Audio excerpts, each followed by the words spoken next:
Ondoy Pepeng Pablo Yolanda at ngayon Crising Dante Emong at Patinadang Habagat. Ilan lamang ito sa mga pangalan ng pinakamapaminsalang bagyong tumama sa Pilipinas.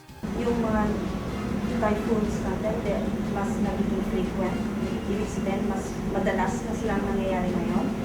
At nakikita din natin, hindi lang sila mas madalas, mas malalakas pati sila. Ang kakaibang lakas ng bagyo ay bunga ng pagbabago sa ating klima o tinatawag na climate change. Ito po si Paring Ray Lang. Mga ulan na dala lamang ng habagat, kumikitil ng maraming buhay at pumipinsala ng bilyong-bilyong pisong halaga ng mga ari-arian. Samahan niyo kaming unawain ang climate change at kung ano ang pwedeng solusyon sa problemang ito ng mundo. Ito po ang inyong kasangga, JR Langit. Mas matinding init sa panahon ng tag-init. Mas tumitinding lakas ng ulan sa panahon ng tag-ulan. Ganito nilalarawan ng Greenpeace ang pagbabago ng ating klima o climate change. Hindi agad nakabangon doon ang ating mga kababayan na sinalanta ng bagyo. Ito na naman ang panibagong challenge na ating kakaharapin sa panibagong kalamidad.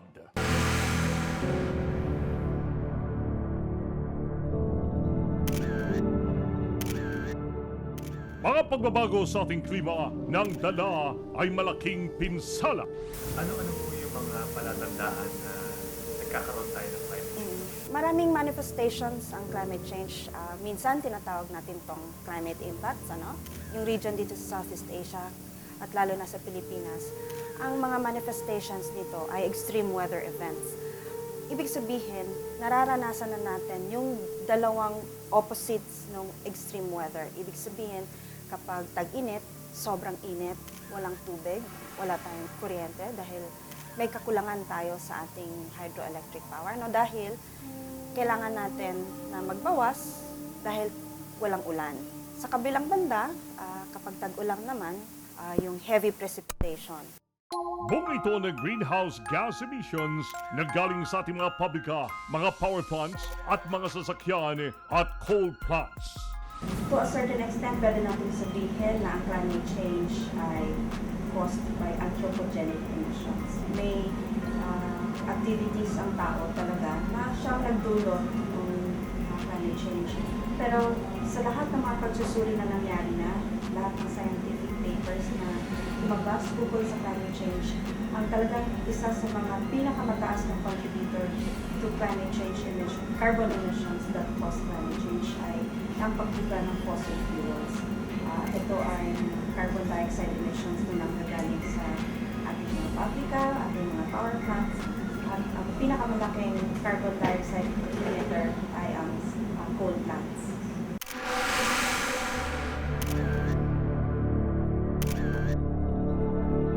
Libo-libong bahay at bilyon-bilyong pisong ari-arian ang nawasak sa tindi ng delubyo.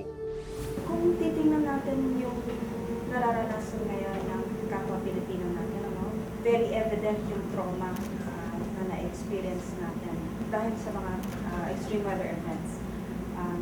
At isa niyan ay dahil mataas yung casualty rates. Hindi na natin naiiwasan ngayon talaga na nagkakaroon tayo ng damage pati sa infrastructure. At dahil ang Pilipinas ay isang bansa na na-dependent sa agricultural production, malaki din ang kinalaman ng climate change impact sa ating food security. So, kung makikita natin ngayon sa Leyte, nagkakaroon na nga ng food shortage dahil syempre yung mga taniman natin at paggawaan ng mga products doon ay sira na, so, na-damage na.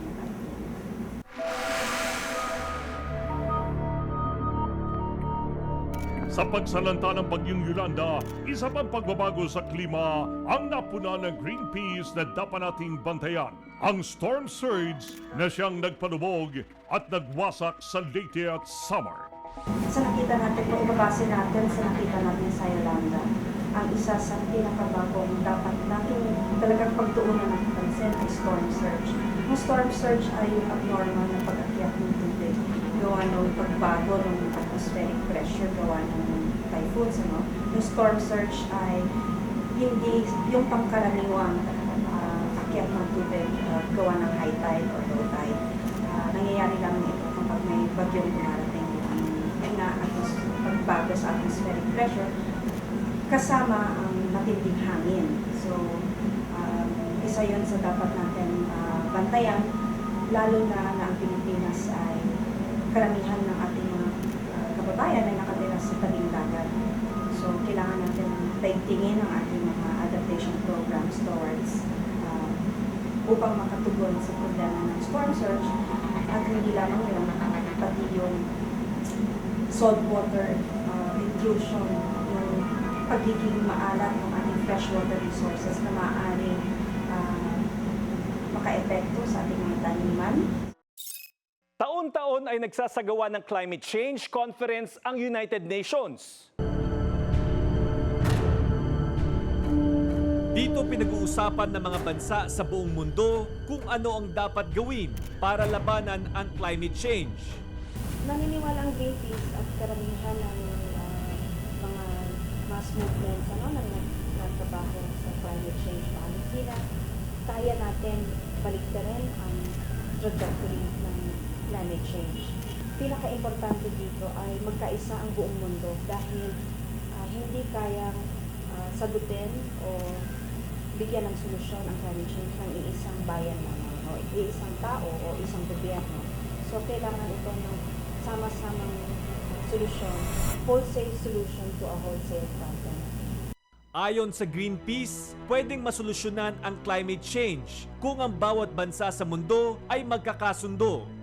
Dito dapat magkasundo ang mga gobyerno na pirmahan na or mag-agree na sa isang patas, fair, ambitious, ibig sabihin dapat i-cut na pababain na natin ang ating carbon dioxide emissions. At isang globally binding climate agreement na lahat ay tumupad at dahil ito ay kasunduan ng lahat, dapat lahat tayo ay makisama at makitulong sa pagpapatupad nito. Yun ang sa global level. Habang walang solusyong pandaigdigan, pwede rin magsagawa ng hiwalay na paghahanda ang bawat bansa. Itong Philippine Survival Fund ay para sa mga biktima ng climate change, para sa mga communities na kailangan bumangon kapag nasalanta ng bagyo o nasalanta ng kung ano pa mga impacts ng climate change. At kilalanin niya yung mga programa na inilahad doon sa National Climate Change Adaptation Plan na naniniwala kami collaborative yung process na kung kaya nabuo ang National Climate Change Adaptation Plan as a matter of priority para hindi na tayo magkaroon pa ng malaking casualty rates or kaya para makatugon tayo sa infrastructure damage, sa agricultural losses natin. Ipatupad yung mga programa na nakasaad doon sa National Climate Change Adaptation Plan. Ang problema sa climate change ay hindi lamang problema ng gobyerno. Malaki rin ang pwedeng itulong ng bawat mamamayan. On a community or individual level, maaari din tayo mag-practice ng mga konting lifestyle changes around energy choices na hindi na naman dapat isakripisyo yung practicality or convenience. So, for example, lahat ng appliances natin sa bahay na nangangailangan ng heating or cooling, yun ang energy intensive. Ibig sabihin, malakas ang konsumo ng electricity. So, kung malakas ang konsumo niya, ibig sabihin, kailangan natin mag-produce ng mas maraming enerhiya. Karamihan ng ating enerhiya ngayon ay kinukuha sa coal or coal-generated na isa sa pinakamalaking contributor ng climate change.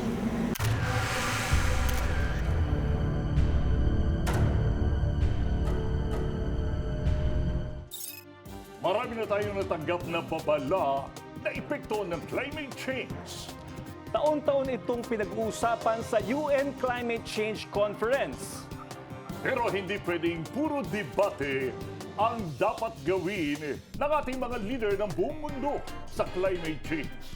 Aksyon at pagkakaisa ang dapat. Ngayon na, Sana po naibigyan ninyo ang pang espesyal ang pagtatanghal ng aming palantunan. nakapaghatid ng kakaibang aral at leksyon sa buhay. Hanggang sa muli sa kalang pa rin po ni Race ng Langit, ino po si Paring Ray. At ako naman si JR Langit. Laging tandaan, Sa anumang laban, kasangga mo ang langit.